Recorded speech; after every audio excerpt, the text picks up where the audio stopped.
ਕਹਿਣ ਤੋਂ ਬਾਅਦ ਸੁਨੀਲ ਜਾਖੜ ਇਸ ਵੇਲੇ ਬਾਹਰ ਆਏ ਨੇ, ਕੀ ਕੁਝ ਕਹਿ ਰਹੇ ਨੇ? ਕੀ ਕੋਈ ਗੱਲ ਕਰਾਂਗੇ ਉਹਦੀ ਕਰਾਂਗੇ, ਬਾਕੀ ਬਹੁਤ ਸਾਰੀਆਂ ਗੱਲਾਂ ਹੋਣ ਵਾਲੀਆਂ ਕਰਾਂਗੇ। ਜਾਖੜ ਸਾਹਿਬ ਅਗਲਾ ਸਟੈਪ ਕੀ ਰਹੇਗਾ? ਅਗਲਾ ਸਟੈਪ ਕੀ ਮਰੂੰਗਾ? ਤੁਹਾਨੂੰ ਲੱਗਦਾ ਹੈ ਕਿ ਕਿਤੇ ਨਾ ਕਿਤੇ ਤੁਹਾਨੂੰ ਮਜਬੂਰ ਕੀਤਾ ਗਿਆ ਕਾਂਗਰਸ ਛੱਡਣ ਲਈ? देखो मैं अपना मन ਦੀਆਂ ਗੱਲਾਂ ਮੈਨੂੰ ਮਨ की बात ਤਾਂ ਨਹੀਂ ਗਿਆ, ਦਿਲ की ਗੱਲਾਂ ਮੈਂ ਤੁਹਾਨੂੰ ਕਹਿਤੀਆਂ ਸਾਰੀਆਂ ਦੱਸਤੀਆਂ, ਬਾਕੀ ਗੱਲਾਂ ਕਰਾਂਗੇ। ਸਰ ਰਾਜਨੀਤੀ ਦੇ ਵਿੱਚ ਅਗਲਾ ਸਟੈਪ ਕੀ ਹੈ? ਕਿਹੜੀ ਪਾਰਟੀ? ਸਰ ਰਾਜਨੀਤੀ 'ਚ ਐਕਟਿਵ ਰਹੋਗੇ? ਬਸ ਐਕਟਿਵ ਰਹੋਗੇ ਜੀ, ਸਿਆਸਤ ਐਕਟਿਵ ਰਹੋਗੇ? ਠੀਕ ਹੈ, ਥੈਂਕ ਯੂ। ਸੁਨੀਲ ਕੁਮਾਰ ਦੇਖੋ ਜਿਹੜੇ ਨੇ ਉਹ ਬਾਹਰ ਆਏ ਨੇ ਔਰ ਕਹਿ ਰਹੇ ਨੇ ਕਿ ਜੋ ਗੱਲਾਂ ਕਿਹੜੀਆਂ ਸੀ ਦਿਲ ਦੀ ਗੱਲਾਂ ਕਿਹੜੀਆਂ ਸੀ ਉਹ ਕਹਿ ਦਿੱਤੀਆਂ ਨੇ, ਪਰ ਹੁਣ ਅੱਗੇ ਕੀ ਇਹਨਾਂ ਦਾ ਭਵਿੱਖ ਰਹਿੰਦਾ ਹੈ ਉਹ ਕਹਿੰਦੇ ਅੱਗੇ ਗੱਲ ਜਿਹੜੀ ਆ ਦੱਸਦੇ। ਸੁਨੀਲ ਕੁਮਾਰ ਜਾਖੜ ਜਿਹੜੇ ਨੂੰ ਤੁਸੀਂ ਦੇਖ ਸਕਦੇ ਹੋ ਇਸ ਵੇਲੇ ਆਪਣੇ ਕੋਠੀ ਤੋਂ ਰਵਾਨਾ ਹੋ ਰਹੇ ਨੇ ਪੰਚਕੂਲਾ ਦੇ ਵਿੱਚ ਰਵਾਨਾ ਹੋ ਕੇ ਅੰਦਰ ਆ ਰਹੇ ਨੇ, ਕਹਿੰਦੇ ਜਾਖੜ ਰਹਿੰਦੇ ਨੇ ਤਾਂ ਹੁਣ ਜੋ ਨੇ ਗੱਲਾਂ 'ਚ ਜਿਹੜਾ ਉਹ ਕਹਿਤਾ ਹੁਣ ਕਿੱਥੋਂ ਰਵਾਨਾ ਹੁੰਦੇ ਨੇ ਤਾਂ ਇਹ ਤਸਵੀਰਾਂ ਜੋ ਨੇ ਸੁਨੀਲ ਕੁਮਾਰ ਜਾਖੜ ਦੀਆਂ ਨੇ ਜੋ ਇੱਥੋਂ ਦੀ ਰਵਾਨਾ ਹੋ ਚੁੱਕੇ ਨੇ ਔਰ ਜਾਂਦੇ ਜਾਂਦੇ ਹੀ ਗੱਲ ਕਹਿ ਕੇ ਗਏ ਨੇ ਕਿ ਜੋ ਦਿਲ ਦੀ ਗੱਲ ਕਹਿਣੀ ਸੀ ਉਹ ਮੈਂ ਕਹਿ ਦਿੱਤੀ ਔਰ ਜੋ ਅਗਲਾ ਸਟੈਪ ਹੋਊਗਾ ਉਹ ਸਮੇਂ ਦੇ ਹਿਸਾਬ ਦੇ ਨਾਲ ਮੇਰੇ ਵੱਲੋਂ ਦੱਸਿਆ ਜਾਊਗਾ। ਤਾਂ ਅੱਜ ਸਿਰਫ ਉਹਨਾਂ ਦੇ ਵੱਲੋਂ ਜੋ 34 ਮਿੰਟ ਦੀ ਵੀਡੀਓ ਹੈ ਉਹੀ ਚਲਾਈ ਗਈ, ਉਹੀ ਪਾਈ ਗਈ, ਉਸ ਦੇ ਉੱਤੇ ਹੀ ਗੱਲ ਕੀਤੀ ਗਈ। ਹੁਣ ਇੱਥੋਂ ਰਵਾਨਾ ਹੋ ਰਹੇ ਨੇ ਔਰ ਕਹਿ ਰਹੇ ਨੇ ਕਿ ਅੱਗੇ ਜੋ ਸਮੇਂ ਦੀ ਗੱਲ ਹੋਊਗੀ ਉਹ ਆਉਣ ਵਾਲਾ ਸਮਾਂ ਹੀ ਜੋ ਹੈ ਉਹ ਦੱਸੂਗਾ। ਪਰ ਸੁਨੀਲ ਕੁਮਾਰ ਜਾਖੜ ਇਹ ਜ਼ਰੂਰ ਕਹਿ ਕੇ ਗਏ ਨੇ ਕਿ ਆਉਣ ਵਾਲੇ ਦਿਨਾਂ ਬਹੁਤ ਸਾਰੀਆਂ ਗੱਲਾਂ ਹੋਣ ਵਾਲੀਆਂ ਕਰਾਂਗੇ। ਕੁਮਾਰ ਜਾਖੜ ਨੇ ਕਾਂਗਰਸ ਨੂੰ ਝਟਕਾ ਦਿੱਤਾ ਹੈ ਔਰ ਪਾਰਟੀ ਨੂੰ ਅਲਵਿਦਾ ਕਹਿ ਦਿੱਤਾ ਹੈ। ਇਸ ਵੇਲੇ ਅਸੀਂ ਸੁਨੀਲ ਕੁਮਾਰ ਜਾਖੜ ਉਹਨਾਂ ਦੀ ਕੋਠੀ ਦੇ ਬਾਹਰ ਮੌਜੂਦ ਹਾਂ ਔਰ ਸੁਨੀਲ ਕੁਮਾਰ ਜਾਖੜ ਦੇ ਵੱਲੋਂ ਇਸੀ ਕੋਠੀ ਦੇ ਵਿੱਚ ਬਹਿ ਕੇ ਲਾਈਵ ਕੀਤਾ ਗਿਆ ਔਰ ਲਾਈਵ ਦੇ ਵਿੱਚ ਵੱਡੇ ਖੁਲਾਸੇ ਔਰ ਵੱਡੇ ਝਟਕੇ ਕਾਂਗਰਸ ਨੂੰ ਦਿੱਤੇ ਗਏ ਨੇ ਔਰ ਨਾਲ ਹੀ ਉਹਨਾਂ ਦੇ ਵੱਲੋਂ ਕਹਿ ਦਿੱਤਾ ਗਿਆ ਹੈ ਕਿ ਜਿਸ ਤਰੀਕੇ ਦੇ ਨਾਲ ਇਹ ਕਾਂਗਰਸ ਦੇ ਵਿੱਚ ਚੱਲ ਰਿਹਾ ਹੈ ਕਾਂਗਰਸ ਨੂੰ ਵੱਡਾ ਨੁਕਸਾਨ ਹੋਵੇਗਾ। ਤਾਂ ਵੱਡੀਆਂ ਗੱਲਾਂ ਵੱਡੇ ਝਟਕੇ ਕਾਂਗਰਸ ਨੂੰ ਮਿਲੇ ਨੇ, ਜਿੱਥੇ ਇੱਕ ਪਾਸੇ ਕਾਂਗਰਸ ਚਿੰਤਨ ਸ਼ਿਵਰ ਕਰ ਰਹੀ ਹੈ, ਉਦयपुर ਦੇ ਵਿੱਚ ਕਾਂਗਰਸ ਦੇ ਵੱਲੋਂ ਚਿੰਤਨ ਸ਼ਿਵਰ ਕੀਤਾ ਜਾ ਰਿਹਾ ਤਾਂ ਉਸ ਚਿੰਤਨ ਸ਼ਿਵਰ ਦੀਆਂ ਹੀ ਧੱਜੀਆਂ ਜੋ ਨੇ ਉਹ ਸੁਨੀਲ ਕੁਮਾਰ ਜਾਖੜ ਦੇ ਵੱਲੋਂ ਉਡਾ ਦਿੱਤੀਆਂ ਗਈਆਂ ਨੇ। ਜਿੱਥੇ ਕਾਂਗਰਸ ਇਹ ਕੋਸ਼ਿਸ਼ ਕਰ ਰਹੀ ਹੈ ਕਿ ਅਸੀਂ ਪਾਰਟੀ ਦੇ ਵਿੱਚ ਮਜ਼ਬੂਤੀ ਲੈ ਕੇ ਆ ਸਕੀਏ, ਪਾਰਟੀ ਦੇ ਵਿੱਚ ਸਭ ਨੂੰ ਇੱਕ ਪਲੇਟਫਾਰਮ ਦੇ ਉੱਤੇ ਲੈ ਕੇ ਆ ਸਕੀਏ, ਪਰ ਸੁਨੀਲ ਕੁਮਾਰ ਜਾਖੜ ਦਾ ਜਿਸ ਤਰੀਕੇ ਦੇ ਨਾਲ ਇਹ ਅਸਤੀਫਾ ਦੇਣਾ, ਉਸ ਤਰੀਕੇ ਦੇ ਨਾਲ ਪਾਰਟੀ ਨੂੰ ਅਲਵਿਦਾ ਕਹਿਣਾ, ਇਹ ਆਪਣੇ ਆਪ ਪਾਰਟੀ ਦੇ ਵਾਸਤੇ ਇੱਕ ਵੱਡਾ ਝਟਕਾ ਲੱਗਦਾ ਹੋਇਆ ਨਜ਼ਰ ਆ ਰਿਹਾ। ਬਹੁਤ ਸਾਰੀਆਂ ਗੱਲਾਂ, ਬਹੁਤ ਸਾਰੇ ਸਵਾਲ ਉਹਨਾਂ ਨੇ ਪਾਰਟੀ ਦੇ ਲੀਡਰਾਂ ਦੇ ਉੱਤੇ ਹੀ ਖੜੇ ਕਰ ਦਿੱਤੇ ਨੇ। ਇੱਥੋਂ ਤੱਕ ਜਿਹੜੇ ਲੀਡਰ ਚਿੰਤਨ ਸ਼ਿਵਰ ਦੇ ਵਿੱਚ ਗਏ ਹੋਏ ਨੇ, ਪੰਜਾਬ ਦੇ ਲੀਡਰ ਜਿਹੜੇ ਚਿੰਤਨ ਸ਼ਿਵਰ ਦੇ ਵਿੱਚ ਗਏ ਹੋਏ ਨੇ, ਉਹਨਾਂ ਨੂੰ ਚਮਚੇ ਤੱਕ ਕਹਿ ਦਿੱਤਾ ਹੈ ਔਰ ਕਿਹਾ ਕਿ ਇਹ ਚਮਚੇ ਜੋ ਨੇ ਕਿ ਉੱਥੇ ਸਵਾਲ ਖੜੇ ਕਰ ਪਾਉਣਗੇ। ਕੌਣ ਕੌਣ ਗਿਆ ਹੋਇਆ ਹੈ? ਪੰਜਾਬ ਕਾਂਗਰਸ ਦੇ ਨਵੇਂ ਪ੍ਰਧਾਨ ਰਾਜਾ ਵੜਿੰਗ ਗਏ ਹੋਏ ਨੇ, ਸੁਖਜਿੰਦਰ ਰੰਧਾਵਾ ਗਏ ਹੋਏ ਨੇ, ਅਮਰ ਸਿੰਘ ਗਏ ਹੋਏ ਨੇ ਔਰ ਨਾਲ ਹੀ ਸਿੱਧੇ ਨਿਸ਼ਾਨੇ ਉਹਨਾਂ ਦੇ ਵੱਲੋਂ ਅੰਬਿਕਾ ਸੋਨੀ ਦੇ ਉੱਤੇ ਲਗਾਏ ਗਏ ਨੇ, ਕਿਉਂਕਿ ਕਿਹਾ ਕਿ ਸਾਰੀ ਜੋ ਵੀ ਇਹ ਪੂਰਾ ਫਸਾਦ ਹੋਇਆ ਉਸ ਦੀ ਜੜ ਅੰਬਿਕਾ ਸੋਨੀ ਸੀ। ਉਹਨਾਂ ਦੇ ਵੱਲੋਂ ਹੀ ਜਿਸ ਤਰੀਕੇ ਦੇ ਨਾਲ ਇਹ ਸਟੇਟਮੈਂਟ ਦਿੱਤੀ ਗਈ ਕਿ ਪੰਜਾਬ ਦੇ ਵਿੱਚ ਹਿੰਦੂ ਲੀਡਰ ਮੁੱਖ ਮੰਤਰੀ ਨਹੀਂ ਬਣ ਸਕਦਾ, ਤਾਂ ਉਸ ਤੋਂ ਬਾਅਦ ਹੀ ਕਿਤੇ ਨਾ ਕਿਤੇ ਇਹ तमाम ਚੀਜ਼ਾਂ ਜੋ ਨੇ ਉਹ ਅੱਗੇ ਵਧੀਆਂ ਹੋਈਆਂ ਨਜ਼ਰ ਆਈਆਂ ਰਹੇ। ਔਰ ਇਸ ਦੇ ਨਾਲ ਸੁਨੀਲ ਕੁਮਾਰ ਜਾਖੜ ਦੇ ਵੱਲੋਂ ਕੀ ਕਿਹਾ ਗਿਆ ਕਿ ਜਿੱਥੇ ਪਾਰਟੀ ਦੇ ਵਿੱਚ ਮਜ਼ਬੂਤੀ ਦੀ ਲੋੜ ਸੀ, ਜਿੱਥੇ ਪਾਰਟੀ ਨੂੰ ਇਹ ਸੋਚਣਾ ਚਾਹੀਦਾ ਸੀ ਕਿ ਯੂਪੀ ਦੇ ਵਿੱਚ ਜਿਹੜੀ ਹਾਰ ਹੋਈ ਹੈ ਉਸ ਦੇ ਵਾਸਤੇ ਕਮੇਟੀ ਬਣਾਈ ਜਾਵੇ, ਉੱਤਰਾਖੰਡ ਤੋਂ ਕੀ ਸੋਚ ਲੈ ਕੇ ਪੰਜਾਬ ਦੇ ਵਿੱਚ ਆਏ ਸੀ, ਨਵਜੋਤ ਸਿੰਘ ਸਿੱਧੂ ਦਾ ਜ਼ਿਕਰ ਕੀਤਾ। ਨਵਜੋਤ ਸਿੰਘ ਸਿੱਧੂ ਨੂੰ ਕਿਸ ਕਰਕੇ ਨੋਟਿਸ ਕੀਤਾ ਗਿਆ, ਕਿਸ ਕਰਕੇ ਗੱਲ ਕਹੀ ਗਈ ਕਿ ਉਹ ਪਾਰਟੀ ਦੇ ਖਿਲਾਫ ਬੋਲਦੇ ਸੀ, ਤਾਂ ਇਹ तमाम ਚੀਜ਼ਾਂ ਉਹਨਾਂ ਦੇ ਵੱਲੋਂ ਆਪਣੇ ਫੇਸਬੁੱਕ ਲਾਈਵ ਦੇ ਵਿੱਚ ਅੱਜ ਦਿਲ ਦੀ ਗੱਲ ਜੋ ਉਹਨਾਂ ਦੇ ਵੱਲੋਂ ਕਹੀ ਗਈ ਸੀ ਉਸ ਦੇ ਵਿੱਚ ਕੀਤੀਆਂ ਗਈਆਂ। ਦਿਲ ਦੀਆਂ ਗੱਲਾਂ ਬਹੁਤ ਕੀਤੀਆਂ ਗਈਆਂ ਨੇ ਔਰ ਦਿਲ ਦੀਆਂ ਗੱਲਾਂ ਇਹ ਕਈਆਂ ਦੇ ਦਿਲ ਨੂੰ ਵੀ ਸਿੱਧੇ ਤੌਰ ਦੇ ਉੱਤੇ ਝਟਕੇ ਦੇਣਗੀਆਂ। ਕਾਂਗਰਸ ਕੋਸ਼ਿਸ਼ ਜ਼ਰੂਰ ਕਰ ਰਹੀ, ਕਿਉਂਕਿ ਜਿੱਥੇ ਕਾਂਗਰਸ ਮਜ਼ਬੂਤੀ ਦੇ ਨਾਲ ਪਿਛਲੀ ਵਾਰ ਸਰਕਾਰ ਬਣਾ ਕੇ ਗਈ ਸੀ ਉੱਥੇ ਹੀ ਕਾਂਗਰਸ ਦੀ ਕਰਾਰੀ ਹਾਰ ਹੋਈ ਹੈ। 18 ਸੀਟਾਂ ਦੇ ਉੱਤੇ ਕਾਂਗਰਸ ਸਿਮਟ ਕੇ ਰਹਿ ਗਈ ਔਰ ਬਹੁਤ ਸਾਰੇ ਲੀਡਰਾਂ ਦੇ ਵਿੱਚ ਅਜੇ ਵੀ ਜੋ ਕਹਿੰਦੇ ਨੇ ਜੋ ਹੰਕਾਰ ਹੈ, ਜੋ ਈਗੋ ਹੈ, ਨਹੀਂ ਗਈ ਹੈ। ਤਾਂ ਹੁਣ ਕੀ ਕਾਂਗਰਸ ਦਾ ਅਗਲਾ ਭਵਿੱਖ ਹੋਊਗਾ? ਕਾਂਗਰਸ ਕੀ ਰਿਵਾਈਵ ਕਰ ਪਾਊਗੀ ਜਾਂ ਫਿਰ ਜਿਸ ਤਰੀਕੇ ਦੇ ਨਾਲ ਇਹ ਅਸਤੀਫਾ ਇਹ ਪਾਰਟੀ ਨੂੰ ਝਟਕਾ ਸੁਨੀਲ ਕੁਮਾਰ ਜਾਖੜ ਦੇ ਵੱਲੋਂ ਦਿੱਤਾ ਗਿਆ ਉਸ ਦੇ ਨਾਲ ਹੋਰ ਝਟਕੇ ਆਉਣ ਵਾਲੇ ਦਿਨਾਂ ਦੇ ਵਿੱਚ ਕਾਂਗਰਸ ਨੂੰ ਲੱਗਦੇ ਹੋਏ ਨਜ਼ਰ ਆਉਣਗੇ। ਨਵਜੋਤ ਸਿੰਘ ਸਿੱਧੂ ਦੀ ਗੱਲ ਕਰ ਲੈਂਦੇ ਆ। ਅਮਰਿੰਦਰ ਸਿੰਘ ਰਾਜਾ ਵੜਿੰਗ ਪ੍ਰਧਾਨ ਬਣਦੇ ਨੇ ਤਾਂ ਅਮਰਿੰਦਰ ਸਿੰਘ ਰਾਜਾ ਵੜਿੰਗ ਦੇ ਨਾਲ ਨਵਜੋਤ ਸਿੰਘ ਸਿੱਧੂ ਦੀ ਮੁਲਾਕਾਤ ਤਾਂ ਨਹੀਂ ਹੁੰਦੀ, ਪਰ ਸੁਨੀਲ ਕੁਮਾਰ ਜਾਖੜ ਉਹਨਾਂ ਦੇ ਨਾਲ ਜ਼ਰੂਰ ਇਸੀ ਕੋਠੀ ਦੇ ਵਿੱਚ ਮੁਲਾਕਾਤ ਹੁੰਦੀ ਹੈ। ਤਾਂ ਸੁਨੀਲ ਕੁਮਾਰ ਜਾਖੜ ਕੀ ਨਵਜੋਤ ਸਿੰਘ ਸਿੱਧੂ ਦੋਵੇਂ ਇੱਕੋ ਪਲੇਟਫਾਰਮ ਦੇ ਉੱਤੇ ਨਜ਼ਰ ਆਉਣਗੇ? ਆਉਣ ਵਾਲੇ ਦਿਨਾਂ ਦੇ ਵਿੱਚ ਕੀ ਕਾਂਗਰਸ ਤੋਂ ਜੋ ਲੋਕ ਨਾਰਾਜ਼ ਨੇ ਔਰ ਸਾਨੂੰ ਇਹ ਜਾਣਕਾਰੀ ਮਿਲ ਰਹੀ ਹੈ, ਸੋਰਸ ਜਾਣਕਾਰੀ ਜੋ ਦੇ ਰਹੇ ਨੇ ਕਿ ਕਾਂਗਰਸ ਦੇ ਵਿੱਚ ਆਉਣ ਵਾਲੇ ਦਿਨਾਂ ਦੇ ਵਿੱਚ ਹੋਰ ਵੱਡੇ ਖਿਲਾਰੇ ਪੈ ਸਕਦੇ ਨੇ, ਵੱਡੇ ਧਮਾਕੇ ਵੱਡੇ ਪਟਾਕੇ ਕਾਂਗਰਸ ਦੇ ਵਿੱਚ ਪੈ ਸਕਦੇ ਨੇ। ਜਿੱਥੇ ਸੁਨੀਲ ਕੁਮਾਰ ਜਾਖੜ ਦੇ ਵੱਲੋਂ ਪਾਰਟੀ ਨੂੰ ਝਟਕਾ ਦਿੱਤਾ ਗਿਆ, ਪਾਰਟੀ ਨੂੰ ਅਲਵਿਦਾ ਕਿਹਾ ਗਿਆ, ਉੱਥੇ ਹੀ ਹੋਰ ਲੀਡਰ ਜੋ ਨੇ ਉਹ ਵੀ ਸੁਨੀਲ ਕੁਮਾਰ ਜਾਖੜ ਦੇ ਨਾਲ ਤੁਰਦੇ ਹੋਏ ਨਜ਼ਰ ਆਉਣਗੇ। ਔਰ ਵੱਡੀ ਗੱਲ ਸੰਦੀਪ ਜਾਖੜ ਉਹਨਾਂ ਨੇ ਇਹ ਗੱਲ ਕਹੀ ਸੀ ਕਿ ਜਿਸ ਤਰੀਕੇ ਦੇ ਨਾਲ ਜੋ ਨੋਟਿਸ ਸੁਨੀਲ ਕੁਮਾਰ ਜਾਖੜ ਨੂੰ ਦਿੱਤਾ ਗਿਆ ਕਿ ਇਸੇ ਤਰੀਕੇ ਦੇ ਨਾਲ ਇਹ ਡਿਸਪਲਿਨ ਦੀ ਤੌਰ ਦੇ ਉੱਤੇ ਜੋ ਗੱਲ ਕਹੀ ਜਾ ਰਹੀ ਸੀ, ਅਨੁਸ਼ਾਸਨ ਦੀ ਗੱਲ ਕਹੀ ਜਾ ਰਹੀ ਸੀ ਕਿ ਹੋਰ ਲੀਡਰਾਂ ਨੂੰ ਵੀ ਇਹ ਨੋਟਿਸ ਜਾਊਗਾ ਕਿ ਚਰਨਜੀਤ ਸਿੰਘ ਚੰਨੀ ਨੂੰ ਨੋਟਿਸ ਜਾਊਗਾ ਕਿ ਉਹਨਾਂ ਨੇ ਆਪਣੇ ਭਰਾ ਨੂੰ ਆਜ਼ਾਦ ਤੌਰ ਦੇ ਉੱਤੇ ਕਿਉਂ ਲੜਾਇਆ, ਕੀ ਇਹ ਨੋਟਿਸ ਰਾਣਾ ਗੁਰਜੀਤ ਉਹਨਾਂ ਨੂੰ ਜਾਊਗਾ ਕਿ ਉਹਨਾਂ ਨੇ ਆਪਣੇ ਮੁੰਡੇ ਨੂੰ ਕਿਉਂ ਆਜ਼ਾਦ ਤੌਰ ਦੇ ਉੱਤੇ ਉਮੀਦਵਾਰ ਖੜਾ ਕਰ ਦਿੱਤਾ, ਜਾਂ ਕਹਿੰਦੇ ਕਿ ਅਨੁਸ਼ਾਸਨ ਜੋ ਹੈ ਸਿੱਧੇ ਤੌਰ ਦੇ ਉੱਤੇ ਸਿਰਫ ਸੁਨੀਲ ਕੁਮਾਰ ਜਾਖੜ ਉਹਨਾਂ ਵਾਸਤੇ ਹੈ, ਕਿਉਂ ਪਿਕ ਐਂਡ ਚੂਜ਼ ਹੋ ਰਿਹਾ ਹੈ, ਇੱਕੋ ਹੀ ਲੀਡਰ ਨੂੰ ਕਿਉਂ ਟਾਰਗੇਟ ਕੀਤਾ ਜਾ ਰਿਹਾ ਹੈ। ਇਹ ਗੱਲ ਖਾਸ ਤੌਰ ਤੇ ਸੰਦੀਪ ਜਾਖੜ ਉਹਨਾਂ ਨੇ ਵੀ ਕਹੀ ਸੀ। ਔਰ ਜੇ ਹੁਣ ਏਦਾਂ ਹੁੰਦਾ ਔਰ ਉਹਨਾਂ ਨੇ ਸਾਫ਼ ਤੌਰ ਦੇ ਉੱਤੇ ਕਹਿ ਦਿੱਤਾ ਕਿ ਪਰਿਵਾਰ ਪਹਿਲਾਂ ਹੈ, ਤਾਂ ਕੀ ਇਹ ਸ਼ੁਰੂਆਤ ਜੋ ਹੁਣ ਸੁਨੀਲ ਕੁਮਾਰ ਜਾਖੜ ਉਹਨਾਂ ਦੇ ਵੱਲੋਂ ਕੀਤੀ ਗਈ ਹੈ, ਵੱਡਾ ਝਟਕਾ ਦਿੱਤਾ ਗਿਆ ਹੈ, ਇਹ ਝਟਕੇ ਕਾਂਗਰਸ ਨੂੰ ਹੋਰ ਲੱਗਦੇ ਹੋਏ ਨਜ਼ਰ ਆਉਣਗੇ। ਨਵੇਂ ਪ੍ਰਧਾਨ ਜ਼ਰੂਰ ਕਹਿ ਰਹੇ ਨੇ ਕਿ ਕਾਂਗਰਸ ਇੱਕੋ ਲਾਈਨ ਦੇ ਉੱਤੇ ਆ ਜਾਊਗੀ, ਪਰ ਲੱਗਦਾ ਨਹੀਂ ਹੈ ਇੱਕੋ ਲਾਈਨ ਦੇ ਉੱਤੇ ਕਾਂਗਰਸ ਆਉਂਦੀ ਹੋਈ ਨਜ਼ਰ ਆ ਰਹੀ ਹੈ, ਬਲਕਿ ਇਹ ਲਾਈਨ ਹੀ ਟੇਢੀ ਹੁੰਦੀ ਹੋਈ ਨਜ਼ਰ ਆ ਰਹੀ ਹੈ, ਲਾਈਨ ਹੀ ਵਿਗੜਦੀ ਹੋਈ ਨਜ਼ਰ ਆ ਰਹੀ ਹੈ। ਸੁਨੀਲ ਕੁਮਾਰ ਜਾਖੜ ਦੇ ਨਾਲ ਆਉਣ ਵਾਲੇ ਦਿਨਾਂ ਦੇ ਵਿੱਚ ਕੌਣ ਆ ਕੇ ਇੱਥੇ ਹੋਰ ਨਾਲ ਉਹਨਾਂ ਦੇ ਇਸ ਫੈਸਲੇ ਦੇ ਉੱਤੇ ਰਾਜ਼ੀ ਹੁੰਦੇ, ਔਰ ਨਾਲ ਸਵਾਲ ਉਹਨਾਂ ਨੇ ਉੱਥੇ ਚਿੰਤਨ ਸ਼ਿਵਰ ਦੇ ਵਿੱਚ ਜਿਹੜੇ ਲੀਡਰ ਬੈਠੇ ਹੋਏ ਨੇ ਉਹਨਾਂ ਨੂੰ ਵੀ ਕਹਿ ਦਿੱਤਾ ਹੈ, ਕਹਿੰਦੇ ਕਿ ਜੇ ਤਾਂ ਤੁਹਾਡੇ ਵਿੱਚ ਹੱਕ ਦੀ ਗੱਲ ਕਰਨ ਦੀ, ਸੱਚ ਦੀ ਗੱਲ ਕਰਨ ਦੀ ਹਿੰਮਤ ਹੈ ਤਾਂ ਤੁਸੀਂ ਅੱਜ ਉੱਥੇ ਸਵਾਲ ਜ਼ਰੂਰ ਪੁੱਛਿਓ, ਜੇ ਨਹੀਂ ਹੋਊਗਾ ਤਾਂ ਤੁਸੀਂ ਉੱਥੇ ਫਿਰ ਸਵਾਲ ਉੱਠ ਕੇ ਨਹੀਂ ਪੁੱਛੋਗੇ। ਔਰ ਨਾਲ ਹੀ ਇਹ ਵੀ ਗੱਲ ਕਹੀ ਗਈ ਹੈ ਕਿ ਉੱਥੇ ਬਿਠਾਇਆ ਕਿਹਨਾਂ ਨੂੰ ਹੋਇਆ, ਜਿਹੜੇ ਕਹਿੰਦੇ ਚਾਪਲੂਸੀ ਕਰਦੇ ਨੇ ਉਹਨਾਂ ਨੂੰ ਬਿਠਾਇਆ ਗਿਆ। ਔਰ ਅੰਬਿਕਾ ਸੋਨੀ ਦੇ ਉੱਤੇ ਸੁਨੀਲ ਕੁਮਾਰ ਜਾਖੜ ਜਿਹੜੇ ਨੇ ਉਹ ਜੰਮ ਕੇ ਵਰੇ ਨੇ। ਸੁਨੀਲ ਕੁਮਾਰ ਜਾਖੜ ਨੇ ਅੰਬਿਕਾ ਸੋਨੀ, ਹਰੀਸ਼ ਰਾਵਤ ਦੇ ਉੱਤੇ, ਹਰੀਸ਼ ਚੌਧਰੀ ਹੋਣ, ਤਮਾਮ ਉਹ ਲੀਡਰ ਜਿਨ੍ਹਾਂ ਦੇ ਉੱਤੇ ਸਵਾਲ ਖੜੇ ਹੋਏ ਉਹਨਾਂ ਦੇ ਉੱਤੇ ਉਹਨਾਂ ਨੇ ਆਪਣੇ ਫੇਸਬੁੱਕ ਲਾਈਵ ਦੇ ਵਿੱਚ ਇਹ ਗੱਲਾਂ ਜੋ ਨੇ ਉਹ ਕਹੀਆਂ ਨੇ।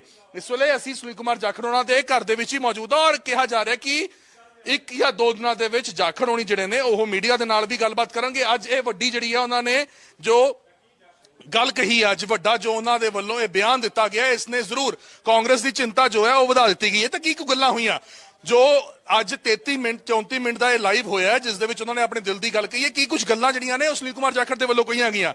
ਜਾਖੜ ਨੇ ਕਿਹਾ ਹੈ ਕਿ ਕਾਂਗਰਸ ਦੇ ਨਾਲ ਜਿਹੜਾ ਨਾਤਾ ਹੈ ਉਹ ਟੁੱਟ ਚੁੱਕਿਆ ਹੈ ਔਰ ਪਾਰਟੀ ਨੂੰ ਲੈ ਕੇ ਕਹਿੰਦੇ ਗੁੱਸਾ ਵੀ ਮਨ ਦੇ ਵਿੱਚ ਹੈ ਔਰ ਦਰਦ ਵੀ ਹੈ। ਔਰ ਨਾਲ ਹੀ ਉਹਨਾਂ ਨੇ ਇਹ ਕਿਹਾ ਕਿ ਇਹ ਜਿਹੜੇ ਵੱਡੇ ਲੀਡਰ ਅੱਜ ਕੱਲ ਬਣ ਰਹੇ ਨੇ ਉਹ ਸਿਰਫ ਚੀਅਰ ਲੀਡਰਸ ਦਾ ਰੋਲ ਨਿਭਾ ਰਹੇ ਨੇ। ਚੀਅਰ ਲੀਡਰਸ ਤੋਂ ਭਾਵ ਆਈਪੀਐਲ ਮੈਚ ਦੇਖਿਆ ਹੋਊਗਾ, ਆਈਪੀਐਲ ਮੈਚ ਦੇ ਵਿੱਚ ਜਦੋਂ ਚੌਕੇ ਛੱਕੇ ਵੱਜਦੇ ਨੇ ਤਾਂ ਚੀਅਰ ਲੀਡਰਸ ਜਿਹੜੇ ਨੇ ਉਹ ਜਸ਼ਨ ਮਨਾਉਂਦੇ ਨੇ। ਕਹਿੰਦੇ ਉਸੇ ਤਰੀਕੇ ਦੇ ਨਾਲ ਜਿਹੜੇ ਅੱਜ ਉੱਥੇ ਬੈਠੇ ਹੋਏ ਲੀਡਰ ਨੇ, ਜਿਹੜੇ ਚਿੰਤਨ ਸ਼ਿਵਰ ਦੇ ਵਿੱਚ ਗਏ ਹੋਏ ਨੇ, 400 ਦੇ ਕਰੀਬ ਕਾਂਗਰਸ ਦੇ ਸੀਨੀਅਰ ਲੀਡਰ ਬੁਲਾਏ ਹੋਏ ਨੇ, ਤਾਂ ਕਹਿੰਦੇ ਉਹ ਚੀਅਰ ਲੀਡਰਸ ਦਾ ਕੰਮ ਕਰ ਰਹੇ ਨੇ। ਜੇ ਗਲਤ ਗੱਲ ਕੋਈ ਹੋ ਰਹੀ ਹੈ ਉਸ ਦਾ ਵਿਰੋਧ ਨਹੀਂ ਕਰ ਰਹੇ, ਉਸ ਦੇ ਉੱਤੇ ਸਵਾਲ ਖੜਾ ਨਹੀਂ ਕਰ ਰਹੇ। ਔਰ ਨਾਲ ਹੀ ਉਹਨਾਂ ਨੇ ਇਹ ਕਿਹਾ ਕਿ ਜਾਂਦੇ ਜੋ ਗੱਲਾਂ ਉਹ ਸਾਂਝੀਆਂ ਕਰਕੇ ਗਏ ਨੇ, ਕਹਿੰਦੇ ਪਾਰਟੀ ਨੂੰ ਬਚਾਉਣ ਦੇ ਲਈ ਕਈ ਕਮੇਟੀਆਂ ਬਣਾਈਆਂ ਜਾ ਰਹੀਆਂ ਸੀ ਕਿ ਪਾਰਟੀ ਨੂੰ ਕਿਵੇਂ ਬਚਾਉਣਾ ਹੈ। ਪਾਰਟੀ ਕਿਉਂਕਿ ਹਾਸ਼ੀਏ ਦੇ ਉੱਤੇ ਆ ਚੁੱਕੀ ਹੈ।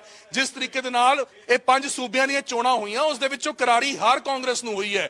ਕੱਲੀ ਪੰਜਾਬ ਦੀ ਨਹੀਂ ਬਲਕਿ ਬਾਕੀ ਸੂਬਿਆਂ ਦੇ ਵਿੱਚ ਵੀ ਕਾਂਗਰਸ ਦੀ ਕਰਾਰੀ ਹਾਰ ਹੋਈ ਹੈ। ਉੱਤਰਾਖੰਡ ਦੀ ਗੱਲ ਕਰ ਲਈਏ, ਉੱਤਰ ਪ੍ਰਦੇਸ਼ ਦੀ ਗੱਲ ਕਰ ਲਈਏ ਤਾਂ ਇਹਨਾਂ तमाम ਸੂਬਿਆਂ ਦੇ ਵਿੱਚ ਕਾਂਗਰਸ ਦੀ ਕਰਾਰੀ ਹਾਰ ਹੋਈ ਹੈ। ਔਰ ਜਿੱਥੇ ਕਾਂਗਰਸ ਸੱਤਾ ਦੇ ਵਿੱਚ ਸੀ ਉੱਥੇ 18 ਸੀਟਾਂ ਦੇ ਉੱਤੇ ਸਿਮਟ ਕੇ ਰਹਿ ਗਈ ਹੈ। ਤਾਂ ਉਸ ਦੇ ਉੱਤੇ ਉਹਨਾਂ ਨੇ ਕੀ ਕਿਹਾ, ਉਹ ਕਹਿੰਦੇ ਕਿ ਪਾਰਟੀ ਜਿਹੜੀ ਹੈ ਉਹ ਇਹ ਕੋਸ਼ਿਸ਼ ਕਰ ਰਹੀ ਸੀ ਕਿ ਜੋ ਹਾਰ ਹੋਈ ਹੈ ਉਸ ਦੇ ਉੱਤੇ ਕਮੇਟੀਆਂ ਬਣਾਈਆਂ ਜਾਣ, ਪਰ ਇਹ ਨਹੀਂ ਕਿਸੇ ਨੇ ਸੋਚਿਆ ਕਿ ਪਹਿਲਾਂ ਕਾਂਗਰਸ ਨੂੰ ਬਚਾਉਣਾ ਕਿਵੇਂ ਹੈ, ਕਾਂਗਰਸ ਨੂੰ ਬਚਾਉਣ ਦੇ ਲਈ ਕੀ ਕਰਨਾ ਚਾਹੀਦਾ ਹੈ। ਔਰ ਨਾਲ ਕਹਿੰਦੇ ਕਮੇਟੀ ਤਾਂ ਕਹਿੰਦੇ ਯੂਪੀ ਦੇ ਵਾਸਤੇ ਵੀ ਬਣਨੀ ਚਾਹੀਦੀ ਸੀ, ਜਿੱਥੇ ਪ੍ਰਿਯੰਕਾ ਗਾਂਧੀ ਵਾਡਰਾ ਨੇ ਵੱਡੀ ਕੈਂਪੇਨ ਕੀਤੀ, ਕਿਹਾ ਸੀ ਲੜਕੀ ਹੂੰ ਲੜ ਸਕਤੀ ਹੂੰ, ਤਾਂ ਕਹਿੰਦੇ ਉੱਥੇ ਕੀ ਹੋਇਆ, 2 ਸੀਟਾਂ ਦੇ ਉੱਤੇ ਹੀ ਪਾਰਟੀ ਸਿਮਟ ਕੇ ਰਹਿ ਗਈ ਹੈ। ਔਰ ਨਾਲ ਕਹਿੰਦੇ ਕਿ ਇਹ ਵੀ ਕੋਈ ਦੱਸਣਾ ਚਾਹੇਗਾ ਕਿ ਉੱਤਰਾਖੰਡ ਦੇ ਵਿੱਚੋਂ ਕਿਹੜੀ ਸੋਚ ਲੈ ਕੇ ਹਰੀਸ਼ ਰਾਵਤ ਪੰਜਾਬ ਦੇ ਵਿੱਚ ਆਏ ਸੀ, ਪ੍ਰਭਾਰੀ ਲਗਾਇਆ ਗਿਆ ਸੀ ਹਰੀਸ਼ ਰਾਵਤ ਨੂੰ, ਤਾਂ ਕਿਹੜੀ ਸੋਚ ਲੈ ਕੇ ਹਰੀਸ਼ ਰਾਵਤ ਪੰਜਾਬ ਦੇ ਵਿੱਚ ਆਏ ਸੀ। ਔਰ ਨਾਲ ਉਹਨਾਂ ਨੇ ਇਹ ਵੀ ਕਿਹਾ ਕਿ ਹਰੀਸ਼ ਰਾਵਤ ਦਾ ਉੱਤਰਾਖੰਡ ਔਰ ਪੰਜਾਬ ਦੋਵਾਂ ਦੀ ਚੋਣਾਂ ਦੇ ਵਿੱਚ ਕਹਿੰਦੇ ਵੱਡਾ ਰੋਲ ਹੈ। ਜੇ ਪੰਜਾਬ ਦੇ ਵਿੱਚ ਹਾਰ ਹੋਈ ਹੈ, ਉੱਤਰਾਖੰਡ ਦੇ ਵਿੱਚ ਹਾਰ ਹੋਈ ਹੈ, ਤਾਂ ਵੱਡਾ ਰੋਲ ਹਰੀਸ਼ ਰਾਵਤ ਦਾ ਵੀ ਹੈ। ਔਰ ਪੰਜਾਬ ਦੇ ਵਿੱਚ ਜੋ ਹੋਇਆ ਉਸ ਦਾ ਅਸਰ ਤਾਂ ਕਹਿੰਦੇ ਅੱਗੇ ਹੋਰ ਪੈਣਾ ਹੀ ਸੀ। ਪੰਜਾਬ ਦੇ ਵਿੱਚ ਕਹਿੰਦੇ ਇੱਕ ਛੋਟੀ ਸੋਚ ਦੇ ਨੇਤਾ ਨੇ ਜਿਨ੍ਹਾਂ ਨੇ ਆਤੰਕਵਾਦ ਦੇ ਸਮੇਂ ਦੇ ਵਿੱਚ ਪਾਰਟੀ ਦਾ ਸਾਥ ਛੱਡ ਦਿੱਤਾ ਸੀ। ਕਹਿੰਦੇ ਉਦੋਂ ਇੰਦਰਾ ਗਾਂਧੀ ਦੇ ਬਹੁਤ ਨਜ਼ਦੀਕ ਹੋਇਆ ਕਰਦੇ ਸੀ, ਪਰ ਜਦੋਂ ਲੋੜ ਪੈਂਦੀ ਹੈ ਤਾਂ ਅੰਬਿਕਾ ਸੋਨੀ ਸਭ ਤੋਂ ਪਹਿਲਾਂ ਉਹ ਜਹਾਜ਼ ਛੱਡ ਕੇ ਉਤਰ ਜਾਂਦੇ ਨੇ। ਤਾਂ ਕਹਿੰਦੇ ਉਸੇ ਲੀਡਰ ਦੇ ਜ਼ਰੀਏ ਅੱਜ ਤੁਸੀਂ ਇਹ ਗੱਲਾਂ ਕਹਾ ਰਹੇ ਹੋ। ਉਹੀ ਲੀਡਰ ਅੰਬਿਕਾ ਸੋਨੀ ਜੋ ਨੇ ਉਹ ਗੱਲ ਕਹਿ ਰਹੇ ਨੇ ਕਿ ਸੁਨੀਲ ਕੁਮਾਰ ਜਾਖੜ ਨੂੰ ਮੁੱਖ ਮੰਤਰੀ ਨਹੀਂ ਬਣਾਉਣਾ ਚਾਹੀਦਾ, ਕਿਉਂਕਿ ਜੇ ਹਿੰਦੂ ਲੀਡਰ ਬਣਾਏ ਜਾਣਗੇ ਤਾਂ ਪੰਜਾਬ ਦੇ ਵਿੱਚ ਦੰਗੇ ਹੋ ਜਾਣਗੇ। ਤਾਂ ਸਿੱਧੇ ਤੌਰ ਦੇ ਉੱਤੇ ਨਿਸ਼ਾਨੇ ਜੋ ਨੇ ਉਹ ਅੰਬਿਕਾ ਸੋਨੀ ਦੇ ਉੱਤੇ ਵੀ ਸਾਧੇ ਗਏ ਨੇ।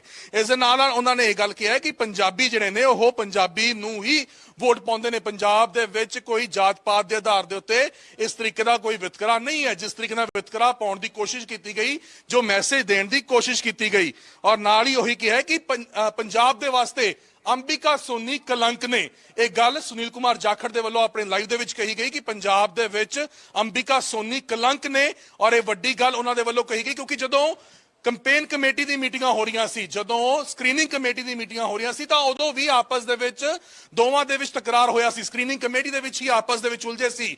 ਖਾਸ ਤੌਰ ਦੇ ਉੱਤੇ ਖਰੜ ਔਰ ਡੇਰਾ ਬੱਸੀ ਸੀਟ ਨੂੰ ਲੈ ਕੇ ਇਹ ਵਿਵਾਦ ਹੋਇਆ ਸੀ। ਇੱਕ ਸੀਟ ਦੇ ਉੱਤੇ ਅੰਬਿਕਾ ਸੋਨੀ ਕਹਿੰਦੇ ਸੀ ਕਿ ਇੱਥੇ ਐਸਸੀ ਔਰ ਹਿੰਦੂ ਔਰ ਸਿੱਖ ਚਿਹਰੇ ਦੇ ਉੱਤੇ ਜੋ ਹੈ ਉਹ ਭੇਦਭਾਵ ਨਾ ਕੀਤਾ ਜਾਵੇ, ਪਰ ਜਦੋਂ ਇਹ ਗੱਲ ਡੇਰਾ ਬੱਸੀ ਦੀ ਸੀਟ ਦੇ ਉੱਤੇ ਆਈ ਸੀ ਤਾਂ ਉਦੋਂ ਉਹਨਾਂ ਨੇ ਕਿਹਾ ਸੀ ਕਿ ਇਸ ਸੀਟ ਦੇ ਉੱਤੇ ਇਹੋ ਜਿਹਾ ਕੋਈ ਪ੍ਰਭਾਵ ਨਹੀਂ ਪੈਂਦਾ। ਤਾਂ ਡੇਰਾ ਬੱਸੀ ਔਰ ਖਰੜ ਸੀਟ ਨੂੰ ਲੈ ਕੇ ਵੀ ਇਹ ਵਿਵਾਦ ਜੋ ਹੈ ਆਪਸ ਦੇ ਵਿੱਚ ਸਕਰੀਨਿੰਗ ਕਮੇਟੀ ਦੀ ਮੀਟਿੰਗ ਦੇ ਵਿੱਚ ਹੋਇਆ ਸੀ। ਉਦੋਂ ਵੀ ਵੱਡੇ ਸਵਾਲ ਖੜੇ ਹੋਏ ਸੀ। ਪ੍ਰਤਾਪ ਬਾਜਵਾ ਨੇ ਵੀ ਉਦੋਂ ਸਵਾਲ ਖੜੇ ਕਰ ਦਿੱਤੇ ਸੀ। ਤਾਂ ਉਸ ਨੂੰ ਲੈ ਕੇ ਵੀ ਇਹ ਸਵਾਲ ਜੋ ਹੈ ਉਹ ਸੁਨੀਲ ਕੁਮਾਰ ਜਾਖੜ ਦੇ ਵੱਲੋਂ ਕਿਹਾ ਗਿਆ। ਤਾਂ ਉਹਨਾਂ ਨੇ ਇਹ ਵੀ ਕਿਹਾ ਕਿ ਅੰਬਿਕਾ ਸੋਨੀ ਪੰਜਾਬ ਦੇ ਲਈ ਕਲੰਕ ਨੇ, ਔਰ ਕਹਿੰਦੇ ਹਿੰਦੂਆਂ ਨੂੰ ਬਦਨਾਮ ਕੀਤਾ ਜਾ ਰਿਹਾ ਹੈ। ਇਹ ਅੰਬਿਕਾ ਸੋਨੀ ਦੇ ਵੱਲੋਂ ਹਿੰਦੂਆਂ ਨੂੰ ਬਦਨਾਮ ਕਰਨ ਦੀ ਕੋਸ਼ਿਸ਼ ਕੀਤੀ ਗਈ, ਔਰ ਨਾਲ ਹੀ ਇਹੀ ਕਿਹਾ ਕਿ ਸੋਨੀਆ ਗਾਂਧੀ ਦੇ ਜੋ ਸਲਾਹਕਾਰ ਨੇ ਉਹ ਹਮੇਸ਼ਾ ਪੰਜਾਬ ਦੇ ਵਿੱਚ ਦਰਾਰ ਪਾਉਣ ਦੀ ਗੱਲ ਕਰਦੇ ਰਹੇ। ਜਿਹੜੇ ਉਹਨਾਂ ਦੇ ਸਲਾਹਕਾਰ ਸੀ ਉਹਨਾਂ ਨੇ ਪੰਜਾਬ ਦੇ ਵਿੱਚ ਹਮੇਸ਼ਾ ਦਰਾਰ ਪਾਈ ਹੈ। ਇਹ ਗੱਲ ਸੁਨੀਲ ਕੁਮਾਰ ਜਾਖੜ ਉਹਨਾਂ ਨੇ ਆਪਣੇ ਫੇਸਬੁੱਕ ਲਾਈਵ ਦੇ ਵਿੱਚ ਕਹੀ। ਸਿੱਧੇ ਨਿਸ਼ਾਨੇ ਉਹਨਾਂ ਨੇ ਅੱਜ ਪੂਰੀ ਕਾਂਗਰਸ ਦੇ ਉੱਤੇ ਸਾਧੇ ਨੇ। ਇੱਕ ਪਾਸੇ ਕਾਂਗਰਸ ਚਿੰਤਨ ਸ਼ਿਵਰ ਕਰ ਰਹੀ ਹੈ, ਪਰ ਚਿੰਤਨ ਸ਼ਿਵਰ ਦੀ ਥਾਂ ਦੇ ਉੱਤੇ ਹੁਣ ਸੁਨੀਲ ਕੁਮਾਰ ਜਾਖੜ ਦੀਆਂ ਹੀ ਵੀਡੀਓਜ਼ ਪਿੱਛੇ ਕਰ ਕਰਕੇ ਸੁਣੀਆਂ ਜਾ ਰਹੀਆਂ ਹੋਣਗੀਆਂ। ਕੱਲੇ ਕੱਲੇ ਨੇ ਉਹ ਬਿਆਨ ਸੁਣੇ ਹੋਣਗੇ ਜਿਨ੍ਹਾਂ ਦੇ ਉੱਤੇ ਇਹ ਨਿਸ਼ਾਨੇ ਸਾਧੇ ਗਏ ਹੋਣਗੇ। ਇਸ ਦੇ ਨਾਲ ਨਾਲ सोनिया गांधी के सलाहकारों के उत्ते सवाल खड़े किए ने, और नाल ये भी कहा है कि सोनिया से गांधी से निवेदन है कि अकाल तख्त से कोई छोटी चीज नहीं है। जिस तरीके नाल अकाल तख्त साहब उन्होंने जथेदार का बयान आता है उसका भी उन्होंने हवाला किया। तां कहंदे कि जिन्होंने सिख पंजाबियों का नहीं पता ਉਹ पंजाब की सियासत की गल कर रहे सी कि, और नाल ही उन्होंने वालों ये भी गल कही गई कि मैनू एक ऐसे व्यक्ति नूं कहंदे नोटिस भेजा गया जिसका एक लंबा Congress party they which hold रहा होवे, एक पार्टी दे वास्ते काम किया गया होवे। सुनील कुमार जाखड़ कहंदे कि जेकर कोई दिक्कत सी कोई परेशानी सी तां सीधे तौर दे उत्ते मैनू आके पुछ लेंदे, मेरे नाल आके सवाल कर लेंदे। नोटिस कहंदे किहड़े व्यक्तियों दे वल्लों भेजा गया, ਉਹ व्यक्ति ਜਿਹੜੇ पार्टी नूं छड्ड के चले गए सी, हरक तनवर ਉਹਨਾਂ ने गल कीती है। तां कहंदे ਜਿਹੜੇ एमरजेंसी दे विच पार्टी नूं छड्ड के चले गए सी, अंबिका सोनी ਜਿਹੜੇ पार्टी नूं छड्ड के चले गए सी, ਉਹ ਕਹਿੰਦੇ कि नोटिस भेज रहे ने। और नाल ही उन्होंने यह भी कहा कि नवजोत सिंह सिद्धू नूं नोटिस किस गल दा भेजा गया कि सिद्धू बोलते ने, इसी गल करके उन्होंने नोटिस भेजा गया। यानी कि नवजोत सिंह सिद्धू के हक दे विच भी कितना किथे ये आवाज उन्होंने वल्लों पूरे कांग्रेस जिहड़े लीडर ने उन्होंने भेजी गई है, क्योंकि नवजोत सिंह सिद्धू ने भी तमाम सवाल खड़े किए। कैप्टन अमरिंदर सिंह के उत्ते सवाल खड़े करते हैं नवजोत सिंह सिद्धू चरणजीत सिंह चन्नी के उत्ते भी सवाल खड़े करते हैं। बकायदा हुण भी वो सवाल खड़े करते हैं कि पंजाब दे विच माफिया के आधार के उत्ते कहंदे कि काम नहीं होण दिता जाऊगा। और नाल ही अशोक गहलोत की उन्होंने गल कही है, कहते एक पासे तुसीं पंजाब की गल करते हो और दूसरे पासे राजस्थान दे विच कहंदे की हाल है पार्टी का, स्टेबिलिटी की गल हुंदी है। कहंदे स्टेबिलिटी किवें आऊगी जदों तुसीं एक पासे लीडर जिहड़ा उत्थे दा मुख मंत्री है उन्होंने बार बार ये जिताउणा। जो भी पूरा फसाद होया है उसकी जड़ अंबिका सोनी सी, उन्हां दे वल्लों ही जिस तरीके दे नाल ये स्टेटमेंट दित्ती गई कि पंजाब दे विच हिंदू लीडर मुख मंत्री नहीं बन सकता, तो उस तो बाद ही किते ना किते ये तमाम चीज़ां जो ने अगे वधियां होईयां नजर आईयां रही। और इस दे नाल नाल सुनील कुमार जाखड़ दे वल्लों की कहा गया कि जिथे पार्टी दे विच मजबूती की लोड़ सी, जिथे पार्टी नूं ये सोचना चाहिए सी कि यूपी दे विच जिहड़ी हार हुई है उस दे वास्ते कमेटी बनाई जावे। उत्तराखंड तो की सोच लैके पंजाब दे विच आए सी। नवजोत सिंह सिद्धू का जिक्र किया, नवजोत सिंह सिद्धू नूं किस करके नोटिस किया गया, किस करके गल कही गई कि वह पार्टी के खिलाफ बोलते सी। तां ये तमाम चीज़ां उन्हां दे वल्लों अपने फेसबुक लाइव दे विच अज दिल दी गल जो उन्हां दे वल्लों कही गई सी उस दे विच कीतियां गईयां। दिल दीयां गल्लां बहुत कीतियां गईयां ने और दिल दीयां गल्लां इह कईयां दे दिल नूं भी सीधे तौर दे उत्ते झटके देण। कांग्रेस कोशिश जरूर कर रही, क्योंकि जिथे कांग्रेस मजबूती दे नाल पिछली बार सरकार बना के गई सी उत्थे ही कांग्रेस की करारी हार हुई है। 18 सीटां दे उत्ते कांग्रेस सिमट के रह गई और बहुत सारे लीडरां दे विच अजे भी जो कहंदे ने जो हंकार है जो ईगो है नहीं गई है। तां हुण ਕੀ ਕਾਂਗਰਸ ਦਾ ਅਗਲਾ ਭਵਿੱਖ ਹੋਊਗਾ, ਕਾਂਗਰਸ ਕੀ ਰਿਵਾਈਵ ਕਰ ਪਾਊਗੀ, ਜਾਂ ਫਿਰ ਜਿਸ ਤਰੀਕੇ ਦੇ ਨਾਲ ਇਹ ਅਸਤੀਫਾ, ਇਹ ਪਾਰਟੀ ਨੂੰ ਝਟਕਾ ਸੁਨੀਲ ਕੁਮਾਰ ਜਾਖੜ ਦੇ ਵੱਲੋਂ ਦਿੱਤਾ ਗਿਆ, ਉਸ ਦੇ ਨਾਲ ਹੋਰ ਝਟਕੇ ਆਉਣ ਵਾਲੇ ਦਿਨਾਂ ਦੇ ਵਿੱਚ ਕਾਂਗਰਸ ਨੂੰ ਲੱਗਦੇ ਹੋਏ ਨਜ਼ਰ ਆਉਣਗੇ। ਨਵਜੋਤ ਸਿੰਘ ਸਿੱਧੂ ਦੀ ਗੱਲ ਕਰ ਲੈਂਦੇ ਆ। ਅਮਰਿੰਦਰ ਸਿੰਘ ਰਾਜਾ ਵੜਿੰਗ ਪ੍ਰਧਾਨ ਬਣਦੇ ਨੇ ਤਾਂ ਅਮਰਿੰਦਰ ਸਿੰਘ ਰਾਜਾ ਵੜਿੰਗ ਦੇ ਨਾਲ ਨਵਜੋਤ ਸਿੰਘ ਸਿੱਧੂ ਦੀ ਮੁਲਾਕਾਤ ਤਾਂ ਨਹੀਂ ਹੁੰਦੀ, ਪਰ ਸੁਨੀਲ ਕੁਮਾਰ ਜਾਖੜ ਉਹਨਾਂ ਦੇ ਨਾਲ ਜ਼ਰੂਰ ਇਸੀ ਕੋਠੀ ਦੇ ਵਿੱਚ ਮੁਲਾਕਾਤ ਹੁੰਦੀ ਹੈ। ਤਾਂ ਸੁਨੀਲ ਕੁਮਾਰ ਜਾਖੜ ਕੀ ਨਵਜੋਤ ਸਿੰਘ ਸਿੱਧੂ ਦੋਵੇਂ ਇੱਕੋ ਪਲੇਟਫਾਰਮ ਦੇ ਉੱਤੇ ਨਜ਼ਰ ਆਉਣਗੇ ਆਉਣ ਵਾਲੇ ਦਿਨਾਂ ਦੇ ਵਿੱਚ? ਕੀ ਕਾਂਗਰਸ ਤੋਂ ਜੋ ਲੋਕ ਨਾਰਾਜ਼ ਨੇ, ਔਰ ਸਾਨੂੰ ਇਹ ਜਾਣਕਾਰੀ ਮਿਲ ਰਹੀ ਹੈ, ਸੋਰਸ ਜਾਣਕਾਰੀ ਜੋ ਦੇ ਰਹੇ ਨੇ ਕਿ ਕਾਂਗਰਸ ਦੇ ਵਿੱਚ ਆਉਣ ਵਾਲੇ ਦਿਨਾਂ ਦੇ ਵਿੱਚ ਹੋਰ ਵੱਡੇ ਖਿਲਾਰੇ ਪੈ ਸਕਦੇ ਨੇ, ਵੱਡੇ ਧਮਾਕੇ, ਵੱਡੇ ਪਟਾਕੇ ਕਾਂਗਰਸ ਦੇ ਵਿੱਚ ਪੈ ਸਕਦੇ ਨੇ, ਜਿੱਥੇ ਸੁਨੀਲ ਕੁਮਾਰ ਜਾਖੜ ਦੇ ਵੱਲੋਂ ਪਾਰਟੀ ਨੂੰ ਝਟਕਾ ਦਿੱਤਾ ਗਿਆ, ਪਾਰਟੀ ਨੂੰ ਅਲਵਿਦਾ ਕਿਹਾ ਗਿਆ, ਉੱਥੇ ਹੀ ਹੋਰ ਲੀਡਰ ਜੋ ਨੇ ਉਹ ਵੀ ਸੁਨੀਲ ਕੁਮਾਰ ਜਾਖੜ ਦੇ ਨਾਲ ਤੁਰਦੇ ਹੋਏ ਨਜ਼ਰ ਆਉਣਗੇ। ਔਰ ਵੱਡੀ ਗੱਲ, ਸੰਦੀਪ ਜਾਖੜ ਉਹਨਾਂ ਨੇ ਇਹ ਗੱਲ ਕਹੀ ਸੀ ਕਿ ਜਿਸ ਤਰੀਕੇ ਦੇ ਨਾਲ ਜੋ ਨੋਟਿਸ ਸੁਨੀਲ ਕੁਮਾਰ ਜਾਖੜ ਨੂੰ ਦਿੱਤਾ ਗਿਆ ਕਿ ਇਸੇ ਤਰੀਕੇ ਦੇ ਨਾਲ ਇਹ ਡਿਸਪਲਿਨ ਦੀ ਤੌਰ ਦੇ ਉੱਤੇ ਜੋ ਗੱਲ ਕਹੀ ਜਾ ਰਹੀ ਸੀ, ਅਨੁਸ਼ਾਸਨ ਦੀ ਗੱਲ ਕਹੀ ਜਾ ਰਹੀ ਸੀ ਕਿ ਹੋਰ ਲੀਡਰਾਂ ਨੂੰ ਵੀ ਇਹ ਨੋਟਿਸ ਜਾਊਗਾ, ਕਿ ਚਰਨਜੀਤ ਸਿੰਘ ਚੰਨੀ ਨੂੰ ਨੋਟਿਸ ਜਾਊਗਾ ਕਿ ਉਹਨਾਂ ਨੇ ਆਪਣੇ ਭਰਾ ਨੂੰ ਆਜ਼ਾਦ ਤੌਰ ਦੇ ਉੱਤੇ ਕਿਉਂ ਲੜਾਇਆ, ਕੀ ਇਹ ਨੋਟਿਸ ਰਾਣਾ ਗੁਰਜੀਤ ਉਹਨਾਂ ਨੂੰ ਜਾਊਗਾ ਕਿ ਉਹਨਾਂ ਨੇ ਆਪਣੇ ਮੁੰਡੇ ਨੂੰ ਕਿਉਂ ਆਜ਼ਾਦ ਤੌਰ ਦੇ ਉੱਤੇ ਉਮੀਦਵਾਰ ਖੜਾ ਕਰ ਦਿੱਤਾ, ਜਾਂ ਕਹਿੰਦੇ ਕਿ ਅਨੁਸ਼ਾਸਨ ਜੋ ਹੈ ਸਿੱਧੇ ਤੌਰ ਦੇ ਉੱਤੇ ਸਿਰਫ ਸੁਨੀਲ ਕੁਮਾਰ ਜਾਖੜ ਉਹਨਾਂ ਵਾਸਤੇ ਹੈ, ਕਿਉਂ ਪਿਕ ਐਂਡ ਚੂਜ਼ ਹੋ ਰਿਹਾ ਹੈ, ਇੱਕੋ ਹੀ ਲੀਡਰ ਨੂੰ ਕਿਉਂ ਟਾਰਗੇਟ ਕੀਤਾ ਜਾ ਰਿਹਾ ਹੈ? ਇਹ ਗੱਲ ਖਾਸ ਤੌਰ ਦੇ ਉੱਤੇ ਸੰਦੀਪ ਜਾਖੜ ਉਹਨਾਂ ਨੇ ਵੀ ਕਹੀ ਸੀ। ਔਰ ਜੇ ਹੁਣ ਏਦਾਂ ਹੁੰਦਾ ਔਰ ਉਹਨਾਂ ਨੇ ਸਾਫ਼ ਤੌਰ ਦੇ ਉੱਤੇ ਕਹਿ ਦਿੱਤਾ ਕਿ ਪਰਿਵਾਰ ਪਹਿਲਾਂ ਹੈ, ਤਾਂ ਕੀ ਇਹ ਸ਼ੁਰੂਆਤ ਜੋ ਹੁਣ ਸੁਨੀਲ ਕੁਮਾਰ ਜਾਖੜ ਉਹਨਾਂ ਦੇ ਵੱਲੋਂ ਕੀਤੀ ਗਈ ਹੈ, ਵੱਡਾ ਝਟਕਾ ਦਿੱਤਾ ਗਿਆ ਹੈ, ਇਹ ਝਟਕੇ ਕਾਂਗਰਸ ਨੂੰ ਹੋਰ ਲੱਗਦੇ ਹੋਏ ਨਜ਼ਰ ਆਉਣਗੇ? ਨਵੇਂ ਪ੍ਰਧਾਨ ਜ਼ਰੂਰ ਕਹਿ ਰਹੇ ਨੇ ਕਿ ਕਾਂਗਰਸ ਇੱਕੋ ਲਾਈਨ ਦੇ ਉੱਤੇ ਆ ਜਾਊਗੀ, ਪਰ ਲੱਗਦਾ ਨਹੀਂ ਹੈ ਇੱਕੋ ਲਾਈਨ ਦੇ ਉੱਤੇ ਕਾਂਗਰਸ ਆਉਂਦੀ ਹੋਈ ਨਜ਼ਰ ਆ ਰਹੀ ਹੈ, ਬਲਕਿ ਇਹ ਲਾਈਨ ਹੀ ਟੇਢੀ ਹੁੰਦੀ ਹੋਈ ਨਜ਼ਰ ਆ ਰਹੀ ਹੈ, ਲਾਈਨ ਹੀ ਵਿਗੜਦੀ ਹੋਈ ਨਜ਼ਰ ਆ ਰਹੀ ਹੈ। ਸੁਨੀਲ ਕੁਮਾਰ ਜਾਖੜ ਦੇ ਨਾਲ ਆਉਣ ਵਾਲੇ ਦਿਨਾਂ ਦੇ ਵਿੱਚ ਕੌਣ ਆ ਕੇ ਇੱਥੇ ਹੋਰ ਨਾਲ ਉਹਨਾਂ ਦੇ ਇਸ ਫੈਸਲੇ ਦੇ ਉੱਤੇ ਰਾਜ਼ੀ ਹੁੰਦੇ, ਔਰ ਨਾਲ ਸਵਾਲ ਉਹਨਾਂ ਨੇ ਉੱਥੇ ਚਿੰਤਨ ਸ਼ਿਵਰ ਦੇ ਵਿੱਚ ਜਿਹੜੇ ਲੀਡਰ ਬੈਠੇ ਹੋਏ ਨੇ ਉਹਨਾਂ ਨੂੰ ਵੀ ਕਹਿ ਦਿੱਤਾ ਹੈ, ਕਹਿੰਦੇ ਕਿ ਜੇ ਤਾਂ ਤੁਹਾਡੇ ਵਿੱਚ ਹੱਕ ਦੀ ਗੱਲ ਕਰਨ ਦੀ, ਸੱਚ ਦੀ ਗੱਲ ਕਰਨ ਦੀ ਹਿੰਮਤ ਹੈ ਤਾਂ ਤੁਸੀਂ ਅੱਜ ਉੱਥੇ ਸਵਾਲ ਜ਼ਰੂਰ ਪੁੱਛਿਓ, ਜੇ ਨਹੀਂ ਹੋਊਗਾ ਤਾਂ ਤੁਸੀਂ ਉੱਥੇ ਫਿਰ ਸਵਾਲ ਉੱਠ ਕੇ ਨਹੀਂ ਪੁੱਛੋਗੇ। ਔਰ ਨਾਲ ਹੀ ਇਹ ਵੀ ਗੱਲ ਕਹੀ ਗਈ ਹੈ ਕਿ ਉੱਥੇ ਬਿਠਾਇਆ ਕਿਹਨਾਂ ਨੂੰ ਹੋਇਆ, ਜਿਹੜੇ ਕਹਿੰਦੇ ਚਾਪਲੂਸੀ ਕਰਦੇ ਨੇ, ਉਹਨਾਂ ਨੂੰ ਬਿਠਾਇਆ ਗਿਆ। ਔਰ ਅੰਬਿਕਾ ਸੋਨੀ ਦੇ ਉੱਤੇ ਸੁਨੀਲ ਕੁਮਾਰ ਜਾਖੜ ਜਿਹੜੇ ਨੇ ਉਹ ਜੰਮ ਕੇ ਵਰੇ ਨੇ। ਸੁਨੀਲ ਕੁਮਾਰ ਜਾਖੜ ਨੇ ਅੰਬਿਕਾ ਸੋਨੀ, ਹਰੀਸ਼ ਰਾਵਤ ਦੇ ਉੱਤੇ, ਹਰੀਸ਼ ਚੌਧਰੀ ਹੋਣ, ਤਮਾਮ ਉਹ ਲੀਡਰ ਜਿਨ੍ਹਾਂ ਦੇ ਉੱਤੇ ਸਵਾਲ ਖੜੇ ਹੋਏ, ਉਹਨਾਂ ਦੇ ਉੱਤੇ ਉਹਨਾਂ ਨੇ ਆਪਣੇ ਫੇਸਬੁੱਕ ਲਾਈਵ ਦੇ ਵਿੱਚ ਇਹ ਗੱਲਾਂ ਜੋ ਨੇ ਉਹ ਕਹੀਆਂ ਨੇ। ਇਸ ਵੇਲੇ ਅਸੀਂ ਸੁਨੀਲ ਕੁਮਾਰ ਜਾਖੜ ਉਹਨਾਂ ਦੇ ਘਰ ਦੇ ਵਿੱਚ ਹੀ ਮੌਜੂਦ ਹਾਂ, ਔਰ ਕਿਹਾ ਜਾ ਰਿਹਾ ਕਿ 1 ਜਾਂ 2 ਦਿਨਾਂ ਦੇ ਵਿੱਚ ਜਾਖੜ ਹੋਣੀ ਜਿਹੜੇ ਨੇ ਉਹ ਮੀਡੀਆ ਦੇ ਨਾਲ ਵੀ ਗੱਲਬਾਤ ਕਰਨਗੇ। ਅੱਜ ਇਹ ਵੱਡੀ ਜਿਹੜੀ ਹੈ ਉਹਨਾਂ ਨੇ ਜੋ ਗੱਲ ਕਹੀ, ਅੱਜ ਵੱਡਾ ਜੋ ਉਹਨਾਂ ਦੇ ਵੱਲੋਂ ਇਹ ਬਿਆਨ ਦਿੱਤਾ ਗਿਆ, ਇਸ ਨੇ ਜ਼ਰੂਰ ਕਾਂਗਰਸ ਦੀ ਚਿੰਤਾ ਜੋ ਹੈ ਉਹ ਵਧਾ ਦਿੱਤੀ ਗਈ ਹੈ। ਤਾਂ ਕੀ ਕੁ ਗੱਲਾਂ ਹੋਈਆਂ ਜੋ ਅੱਜ 33 ਮਿੰਟ 34 ਮਿੰਟ ਦਾ ਇਹ ਲਾਈਵ ਹੋਇਆ ਹੈ, ਜਿਸ ਦੇ ਵਿੱਚ ਉਹਨਾਂ ਨੇ ਆਪਣੇ ਦਿਲ ਦੀ ਗੱਲ ਕਹੀ ਹੈ, ਕੀ ਕੁਝ ਗੱਲਾਂ ਜਿਹੜੀਆਂ ਨੇ ਉਹ ਸੁਨੀਲ ਕੁਮਾਰ ਜਾਖੜ ਦੇ ਵੱਲੋਂ ਕਹੀਆਂ ਗਈਆਂ। ਜਾਖੜ ਨੇ ਕਿਹਾ ਹੈ ਕਿ ਕਾਂਗਰਸ ਦੇ ਨਾਲ ਜਿਹੜਾ ਨਾਤਾ ਹੈ ਉਹ ਟੁੱਟ ਚੁੱਕਿਆ, ਔਰ ਪਾਰਟੀ ਨੂੰ ਲੈ ਕੇ ਕਹਿੰਦੇ ਗੁੱਸਾ ਵੀ ਮਨ ਦੇ ਵਿੱਚ ਹੈ ਔਰ ਦਰਦ ਵੀ ਹੈ। ਔਰ ਨਾਲ ਇਹਨਾਂ ਨੇ ਇਹ ਕਿਹਾ ਕਿ ਇਹ ਜਿਹੜੇ ਵੱਡੇ ਲੀਡਰ ਅੱਜ ਕੱਲ ਬਣ ਰਹੇ ਨੇ ਉਹ ਸਿਰਫ ਚੀਅਰ ਲੀਡਰਸ ਦਾ ਰੋਲ ਨਿਭਾ ਰਹੇ ਨੇ। ਚੀਅਰ ਲੀਡਰਸ ਤੋਂ ਭਾਵ ਆਈਪੀਐਲ ਮੈਚ ਦੇਖਿਆ ਹੋਊਗਾ, ਆਈਪੀਐਲ ਮੈਚ ਦੇ ਵਿੱਚ ਜਦੋਂ ਚੌਕੇ ਛੱਕੇ ਵੱਜਦੇ ਨੇ ਤਾਂ ਚੀਅਰ ਲੀਡਰਸ ਜਿਹੜੇ ਨੇ ਉਹ ਜਸ਼ਨ ਮਨਾਉਂਦੇ ਨੇ। ਕਹਿੰਦੇ ਉਸੇ ਤਰੀਕੇ ਦੇ ਨਾਲ ਜਿਹੜੇ ਅੱਜ ਉੱਥੇ ਬੈਠੇ ਹੋਏ ਲੀਡਰ ਨੇ, ਜਿਹੜੇ ਚਿੰਤਨ ਸ਼ਿਵਰ ਦੇ ਵਿੱਚ ਗਏ ਹੋਏ ਨੇ, 400 ਦੇ ਕਰੀਬ ਕਾਂਗਰਸ ਦੇ ਸੀਨੀਅਰ ਲੀਡਰ ਬੁਲਾਏ ਹੋਏ ਨੇ, ਤਾਂ ਕਹਿੰਦੇ ਉਹ ਚੀਅਰ ਲੀਡਰਸ ਦਾ ਕੰਮ ਕਰ ਰਹੇ ਨੇ। ਜੇ ਗਲਤ ਗੱਲ ਕੋਈ ਹੋ ਰਹੀ ਹੈ ਉਸ ਦਾ ਵਿਰੋਧ ਨਹੀਂ ਕਰ ਰਹੇ, ਉਸ ਦੇ ਉੱਤੇ ਸਵਾਲ ਖੜਾ ਨਹੀਂ ਕਰ ਰਹੇ। ਔਰ ਨਾਲ ਹੀ ਉਹਨਾਂ ਨੇ ਇਹ ਕਿਹਾ ਕਿ ਜਾਂਦੇ ਜਾਂਦੇ ਜੋ ਗੱਲਾਂ ਉਹ ਸਾਂਝੀਆਂ ਕਰਕੇ ਗਏ ਨੇ, ਕਹਿੰਦੇ ਪਾਰਟੀ ਨੂੰ ਬਚਾਉਣ ਦੇ ਲਈ ਕਈ ਕਮੇਟੀਆਂ ਬਣਾਈਆਂ ਜਾ ਰਹੀਆਂ ਸੀ ਕਿ ਪਾਰਟੀ ਨੂੰ ਕਿਵੇਂ ਬਚਾਉਣਾ ਹੈ। ਪਾਰਟੀ ਕਿਉਂਕਿ ਹਾਸ਼ੀਏ ਦੇ ਉੱਤੇ ਆ ਚੁੱਕੀ ਹੈ। ਜਿਸ ਤਰੀਕੇ ਦੇ ਨਾਲ ਇਹ 5 ਸੂਬਿਆਂ ਦੀਆਂ ਚੋਣਾਂ ਹੋਈਆਂ ਉਸ ਦੇ ਵਿੱਚੋਂ ਕਰਾਰੀ ਹਾਰ ਕਾਂਗਰਸ ਨੂੰ ਹੋਈ ਹੈ। ਕੱਲੀ ਪੰਜਾਬ ਦੀ ਨਹੀਂ ਬਲਕਿ ਬਾਕੀ ਸੂਬਿਆਂ ਦੇ ਵਿੱਚ ਵੀ ਕਾਂਗਰਸ ਦੀ ਕਰਾਰੀ ਹਾਰ ਹੋਈ ਹੈ। ਉੱਤਰਾਖੰਡ ਦੀ ਗੱਲ ਕਰ ਲਈਏ, ਉੱਤਰ ਪ੍ਰਦੇਸ਼ ਦੀ ਗੱਲ ਕਰ ਲਈਏ, ਤਾਂ ਇਹਨਾਂ तमाम ਸੂਬਿਆਂ ਦੇ ਵਿੱਚ ਕਾਂਗਰਸ ਦੀ ਕਰਾਰੀ ਹਾਰ ਹੋਈ ਹੈ। ਔਰ ਜਿੱਥੇ ਕਾਂਗਰਸ ਸੱਤਾ ਦੇ ਵਿੱਚ ਸੀ ਉੱਥੇ 18 ਸੀਟਾਂ ਦੇ ਉੱਤੇ ਸਿਮਟ ਕੇ ਰਹਿ ਗਈ ਹੈ। ਤਾਂ ਉਸ ਦੇ ਉੱਤੇ ਉਹਨਾਂ ਨੇ ਕੀ ਕਿਹਾ, ਉਹ ਕਹਿੰਦੇ ਕਿ ਪਾਰਟੀ ਜਿਹੜੀ ਹੈ ਉਹ ਇਹ ਕੋਸ਼ਿਸ਼ ਕਰ ਰਹੀ ਸੀ ਕਿ ਜੋ ਹਾਰ ਹੋਈ ਹੈ ਉਸ ਦੇ ਉੱਤੇ ਕਮੇਟੀਆਂ ਬਣਾਈਆਂ ਜਾਣ, ਪਰ ਇਹ ਨਹੀਂ ਕਿਸੇ ਨੇ ਸੋਚਿਆ ਕਿ ਪਹਿਲਾਂ ਕਾਂਗਰਸ ਨੂੰ ਬਚਾਉਣਾ ਕਿਵੇਂ ਹੈ, ਕਾਂਗਰਸ ਨੂੰ ਬਚਾਉਣ ਦੇ ਲਈ ਕੀ ਕਰਨਾ ਚਾਹੀਦਾ ਹੈ। ਔਰ ਨਾਲ ਕਹਿੰਦੇ ਕਮੇਟੀ ਤਾਂ ਕਹਿੰਦੇ ਯੂਪੀ ਦੇ ਵਾਸਤੇ ਵੀ ਬਣਨੀ ਚਾਹੀਦੀ ਸੀ, ਜਿੱਥੇ ਪ੍ਰਿਯੰਕਾ ਗਾਂਧੀ ਵਾਡਰਾ ਨੇ ਵੱਡੀ ਕੰਪੇਨ ਕੀਤੀ, ਕਿਹਾ ਸੀ ਲੜਕੀ ਹੂੰ ਲੜ ਸਕਤੀ ਹੂੰ, ਤਾਂ ਕਹਿੰਦੇ ਉੱਥੇ ਕੀ ਹੋਇਆ, 2 ਸੀਟਾਂ ਦੇ ਉੱਤੇ ਹੀ ਪਾਰਟੀ ਸਿਮਟ ਕੇ ਰਹਿ ਗਈ ਹੈ। ਔਰ ਨਾਲ ਕਹਿੰਦੇ ਕਿ ਇਹ ਵੀ ਕੋਈ ਦੱਸਣਾ ਚਾਹੇਗਾ ਕਿ ਉੱਤਰਾਖੰਡ ਦੇ ਵਿੱਚੋਂ ਕਿਹੜੀ ਸੋਚ ਲੈ ਕੇ ਹਰੀਸ਼ ਰਾਵਤ ਪੰਜਾਬ ਦੇ ਵਿੱਚ ਆਏ ਸੀ, ਪ੍ਰਭਾਰੀ ਲਗਾਇਆ ਗਿਆ ਸੀ ਹਰੀਸ਼ ਰਾਵਤ ਨੂੰ, ਤਾਂ ਕਿਹੜੀ ਸੋਚ ਲੈ ਕੇ ਹਰੀਸ਼ ਰਾਵਤ ਪੰਜਾਬ ਦੇ ਵਿੱਚ ਆਏ ਸੀ। ਔਰ ਨਾਲ ਉਹਨਾਂ ਨੇ ਇਹ ਵੀ ਕਿਹਾ ਕਿ ਹਰੀਸ਼ ਰਾਵਤ ਦਾ ਉੱਤਰਾਖੰਡ ਔਰ ਪੰਜਾਬ ਦੋਵਾਂ ਦੀ ਚੋਣਾਂ ਦੇ ਵਿੱਚ ਕਹਿੰਦੇ ਵੱਡਾ ਰੋਲ ਹੈ। ਜੇ ਪੰਜਾਬ ਦੇ ਵਿੱਚ ਹਾਰ ਹੋਈ ਹੈ, ਉੱਤਰਾਖੰਡ ਦੇ ਵਿੱਚ ਹਾਰ ਹੋਈ ਹੈ, ਤਾਂ ਵੱਡਾ ਰੋਲ ਹਰੀਸ਼ ਰਾਵਤ ਦਾ ਵੀ ਹੈ। ਔਰ ਪੰਜਾਬ ਦੇ ਵਿੱਚ ਜੋ ਹੋਇਆ ਉਸ ਦਾ ਅਸਰ ਤਾਂ ਕਹਿੰਦੇ ਅੱਗੇ ਹੋਰ ਪੈਣਾ ਹੀ ਸੀ।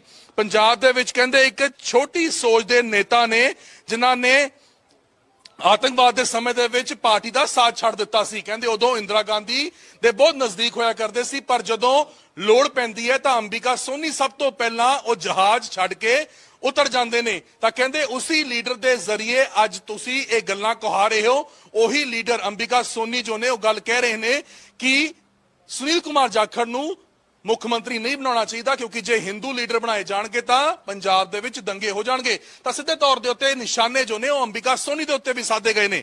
ਇਸ ਦੇ ਨਾਲ ਉਹਨਾਂ ਨੇ ਇਹ ਗੱਲ ਕਿਹਾ ਹੈ ਕਿ ਪੰਜਾਬੀ ਜਿਹੜੇ ਨੇ ਉਹ ਪੰਜਾਬੀ ਨੂੰ ਹੀ ਵੋਟ ਪਾਉਂਦੇ ਨੇ। ਪੰਜਾਬ ਦੇ ਵਿੱਚ ਕੋਈ ਜਾਤ ਪਾਤ ਦੇ ਆਧਾਰ ਦੇ ਉੱਤੇ ਇਸ ਤਰੀਕੇ ਦਾ ਕੋਈ ਵਿਤਕਰਾ ਨਹੀਂ ਹੈ। ਜਿਸ ਤਰੀਕੇ ਨਾਲ ਵਿਤਕਰਾ ਪਾਉਣ ਦੀ ਕੋਸ਼ਿਸ਼ ਕੀਤੀ ਗਈ, ਜੋ ਮੈਸੇਜ ਦੇਣ ਦੀ ਕੋਸ਼ਿਸ਼ ਕੀਤੀ ਗਈ, ਔਰ ਨਾਲ ਹੀ ਉਹੀ ਕਿਹਾ ਕਿ ਪੰਜਾਬ ਦੇ ਵਾਸਤੇ ਅੰਬਿਕਾ ਸੋਨੀ ਕਲੰਕ ਨੇ। ਇਹ ਗੱਲ ਸੁਨੀਲ ਕੁਮਾਰ ਜਾਖੜ ਦੇ ਵੱਲੋਂ ਆਪਣੇ ਲਾਈਵ ਦੇ ਵਿੱਚ ਕਹੀ ਗਈ ਕਿ ਪੰਜਾਬ ਦੇ ਵਿੱਚ ਅੰਬਿਕਾ ਸੋਨੀ ਕਲੰਕ ਨੇ। ਔਰ ਇਹ ਵੱਡੀ ਗੱਲ ਉਹਨਾਂ ਦੇ ਵੱਲੋਂ ਕਹੀ ਗਈ ਕਿਉਂਕਿ ਜਦੋਂ ਕੰਪੇਨ ਕਮੇਟੀ ਦੀ ਮੀਟਿੰਗਾਂ ਹੋ ਰਹੀਆਂ ਸੀ, ਜਦੋਂ ਸਕਰੀਨਿੰਗ ਕਮੇਟੀ ਦੀ ਮੀਟਿੰਗਾਂ ਹੋ ਰਹੀਆਂ ਸੀ, ਤਾਂ ਉਦੋਂ ਵੀ ਆਪਸ ਦੇ ਵਿੱਚ ਦੋਵਾਂ ਦੇ ਵਿੱਚ ਤਕਰਾਰ ਹੋਇਆ ਸੀ। ਸਕਰੀਨਿੰਗ ਕਮੇਟੀ ਦੇ ਵਿੱਚ ਹੀ ਆਪਸ ਦੇ ਵਿੱਚ ਉਲਝੇ ਸੀ। ਖਾਸ ਤੌਰ ਦੇ ਉੱਤੇ ਖਰੜ ਔਰ ਡੇਰਾ ਬੱਸੀ ਸੀਟ ਨੂੰ ਲੈ ਕੇ ਇਹ ਵਿਵਾਦ ਹੋਇਆ ਸੀ। ਇੱਕ ਸੀਟ ਦੇ ਉੱਤੇ ਅੰਬਿਕਾ ਸੋਨੀ ਕਹਿੰਦੇ ਸੀ ਕਿ ਇੱਥੇ ਐਸਸੀ ਔਰ ਹਿੰਦੂ ਔਰ ਸਿੱਖ ਚਿਹਰੇ ਦੇ ਉੱਤੇ ਜੋ ਹੈ ਉਹ ਭੇਦਭਾਵ ਨਾ ਕੀਤਾ ਜਾਵੇ, ਪਰ ਜਦੋਂ ਇਹ ਗੱਲ ਡੇਰਾ ਬੱਸੀ ਦੀ ਸੀਟ ਦੇ ਉੱਤੇ ਆਈ ਸੀ ਤਾਂ ਉਦੋਂ ਉਹਨਾਂ ਨੇ ਕਿਹਾ ਸੀ ਕਿ ਇਸ ਸੀਟ ਦੇ ਉੱਤੇ ਇਹੋ ਜਿਹਾ ਕੋਈ ਪ੍ਰਭਾਵ ਨਹੀਂ ਪੈਂਦਾ। ਤਾਂ ਡੇਰਾ ਬੱਸੀ ਔਰ ਖਰੜ ਸੀਟ ਨੂੰ ਲੈ ਕੇ ਵੀ ਇਹ ਵਿਵਾਦ ਜੋ ਹੈ ਆਪਸ ਦੇ ਵਿੱਚ ਸਕਰੀਨਿੰਗ ਕਮੇਟੀ ਦੀ ਮੀਟਿੰਗ ਦੇ ਵਿੱਚ ਹੋਇਆ ਸੀ। ਉਦੋਂ ਵੀ ਵੱਡੇ ਸਵਾਲ ਖੜੇ ਹੋਏ ਸੀ। ਪ੍ਰਤਾਪ ਬਾਜਵਾ ਨੇ ਵੀ ਉਦੋਂ ਸਵਾਲ ਖੜੇ ਕਰ ਦਿੱਤੇ ਸੀ। ਤਾਂ ਉਸ ਨੂੰ ਲੈ ਕੇ ਵੀ ਇਹ ਸਵਾਲ ਜੋ ਹੈ ਉਹ ਸੁਨੀਲ ਕੁਮਾਰ ਜਾਖੜ ਦੇ ਵੱਲੋਂ ਕਿਹਾ ਗਿਆ। ਤਾਂ ਉਹਨਾਂ ਨੇ ਇਹ ਵੀ ਕਿਹਾ ਕਿ ਅੰਬਿਕਾ ਸੋਨੀ ਪੰਜਾਬ ਦੇ ਲਈ ਕਲੰਕ ਨੇ ਔਰ ਕਹਿੰਦੇ ਹਿੰਦੂਆਂ ਨੂੰ ਬਦਨਾਮ ਕੀਤਾ ਜਾ ਰਿਹਾ ਹੈ। ਇਹ ਅੰਬਿਕਾ ਸੋਨੀ ਦੇ ਵੱਲੋਂ ਹਿੰਦੂਆਂ ਨੂੰ ਬਦਨਾਮ ਕਰਨ ਦੀ ਕੋਸ਼ਿਸ਼ ਕੀਤੀ ਗਈ। ਔਰ ਨਾਲ ਹੀ ਇਹੀ ਕਿਹਾ ਕਿ ਸੋਨੀਆ ਗਾਂਧੀ ਦੇ ਜੋ ਸਲਾਹਕਾਰ ਨੇ ਉਹ ਹਮੇਸ਼ਾ ਪੰਜਾਬ ਦੇ ਵਿੱਚ ਦਰਾਰ ਪਾਉਣ ਦੀ ਗੱਲ ਕਰਦੇ ਰਹੇ। ਜਿਹੜੇ ਉਹਨਾਂ ਦੇ ਸਲਾਹਕਾਰ ਸੀ ਉਹਨਾਂ ਨੇ ਪੰਜਾਬ ਦੇ ਵਿੱਚ ਹਮੇਸ਼ਾ ਦਰਾਰ ਪਾਈ ਹੈ। ਇਹ ਗੱਲ ਸੁਨੀਲ ਕੁਮਾਰ ਜਾਖੜ ਉਹਨਾਂ ਨੇ ਆਪਣੇ ਫੇਸਬੁੱਕ ਲਾਈਵ ਦੇ ਵਿੱਚ ਕਹੀ। ਸਿੱਧੇ ਨਿਸ਼ਾਨੇ ਉਹਨਾਂ ਨੇ ਅੱਜ ਪੂਰੀ ਕਾਂਗਰਸ ਦੇ ਉੱਤੇ ਸਾਧੇ ਨੇ। ਇੱਕ ਪਾਸੇ ਕਾਂਗਰਸ ਚਿੰਤਨ ਸ਼ਿਵਰ ਕਰ ਰਹੀ ਹੈ, ਪਰ ਚਿੰਤਨ ਸ਼ਿਵਰ ਦੀ ਥਾਂ ਦੇ ਉੱਤੇ ਹੁਣ ਸੁਨੀਲ ਕੁਮਾਰ ਜਾਖੜ ਦੀਆਂ ਹੀ ਵੀਡੀਓਜ਼ ਪਿੱਛੇ ਕਰ ਕਰਕੇ ਸੁਣੀਆਂ ਜਾ ਰਹੀਆਂ ਹੋਣਗੀਆਂ। ਕੱਲੇ ਕੱਲੇ ਨੇ ਉਹ ਬਿਆਨ ਸੁਣੇ ਹੋਣਗੇ ਜਿਨ੍ਹਾਂ ਦੇ ਉੱਤੇ ਇਹ ਨਿਸ਼ਾਨੇ ਸਾਧੇ ਗਏ ਹੋਣਗੇ। ਇਸ ਦੇ ਨਾਲ ਨਾਲ सोनिया गांधी के सलाहकारों के उत्ते सवाल खड़े किए ने और नाल ये भी कहा है कि सोनिया से गांधी से निवेदन है कि अकाल तख्त से कोई छोटी चीज नहीं है। जिस तरीके नाल अकाल तख्त साहब उन्होंने जथेदार का बयान आता है उसका भी उन्होंने हवाला किया। कहते कि जिन्होंने सिख पंजाबियों का नहीं पता वो पंजाब की सियासत की गल कर रहे सी कि और नाल ही उन्होंने वालों ये भी गल कही गई कि मैनू एक ऐसे व्यक्ति नूं कहंदे नोटिस भेजा गया जिसका एक लंबा Congress party they which hold रहा होवे, एक पार्टी दे वास्ते काम किया गया होवे। सुनील कुमार जाखड़ कहंदे कि जेकर कोई दिक्कत सी कोई परेशानी सी तां सीधे तौर दे उत्ते मैनू आके पुछ लेंदे, मेरे नाल आके सवाल कर लेंदे। नोटिस कहंदे किहड़े व्यक्तियों दे वल्लों भेजा गया, वो व्यक्ति जेड़े पार्टी नूं छड्ड के चले गए सी, हरक तनवर उन्हां ने गल कीती है। तां कहंदे जेड़े एमरजेंसी दे विच पार्टी नूं छड्ड के चले गए सी, अंबिका सोनी जेड़े पार्टी नूं छड्ड के चले गए सी, ओह कहंदे कि नोटिस भेज रहे ने। और नाल ही उन्होंने यह भी कहा कि नवजोत सिंह सिद्धू नूं नोटिस किस गल दा भेजा गया कि सिद्धू बोलते ने इसी गल करके उन्होंने नोटिस भेजा गया। यानी कि नवजोत सिंह सिद्धू के हक दे विच भी कितना किथे ये आवाज उन्होंने वालों पूरे कांग्रेस जेडे लीडर ने उन्होंने भेजी गई है, क्योंकि नवजोत सिंह सिद्धू ने भी तमाम सवाल खड़े किए। कैप्टन अमरिंदर सिंह के उत्ते सवाल खड़े करते हैं नवजोत सिंह सिद्धू चरणजीत सिंह चन्नी के उत्ते भी सवाल खड़े करते हैं।